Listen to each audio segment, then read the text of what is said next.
Probably heard it said before, teamwork makes the dream work. Kind of sounds corny, but isn't it true? You and I both know that you can never accomplish a God-sized dream without a team. You can't go at it alone as a leader. You need a core group of people to come alongside you with their gifts and their experiences. And so this marker is all about that. Marker number line, the launch team and the core group formed.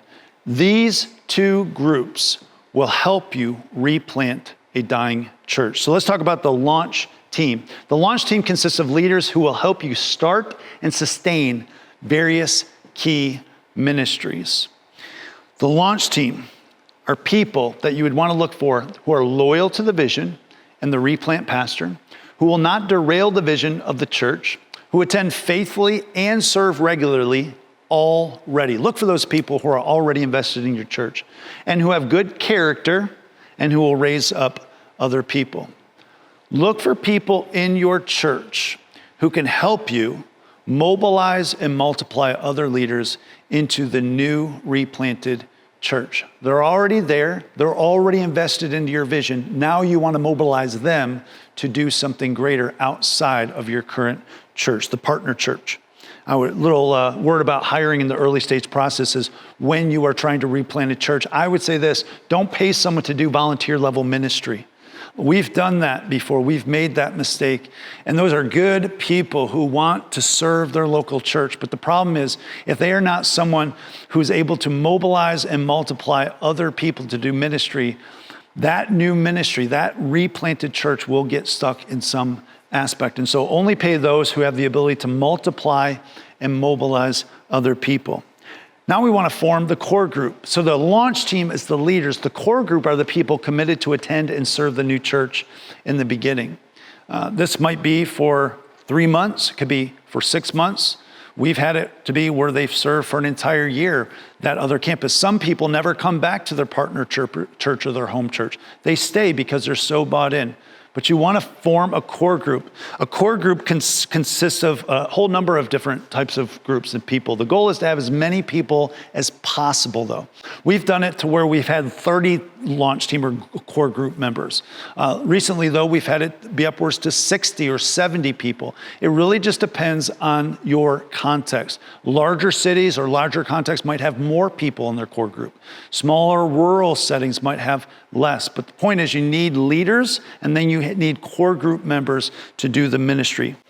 With this, you'll need core group training, where you discover the vision and values and model for ministry. As a partner church, you want to multiply your DNA into that replanted church model. We don't want to be rowing in two different directions. So we want to make sure the core group understands the DNA of the sending church or the partner church. Identify the gifts of the ministry team. The unique thing is everybody's got different gifts and they all work together. And so we want to identify what those gifts are. And then finally, equip the team for missional living and a mission-minded service. So when they show up on Sunday morning, they're ready for mission to happen. And when they go in the community throughout the week, they're ready for mission to happen because they're living on mission. Some of the launch team roles include the following: first impressions leader, hospitality team leader, worship team, children's ministry leader, financial team leader, facilities team leader. All of these are vitally important, but I would say that the worship team and the children's ministry team leaders are really, really essential to what's happening on Sunday morning. So be praying about this, be thinking about who these people are. And I think there's a few ways that you can find these launch team and core group members. One is just casting vision to your current congregation, both to the remnant and to the partner church. Because the more you talk about it, God's Spirit will begin to stir up in those people so that they'll want to be a part of it. They want to be about the vision of the church.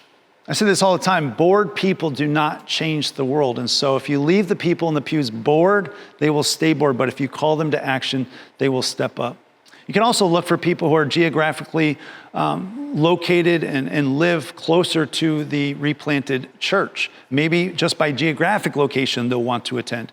And then finally, host some launch parties. Have some fun.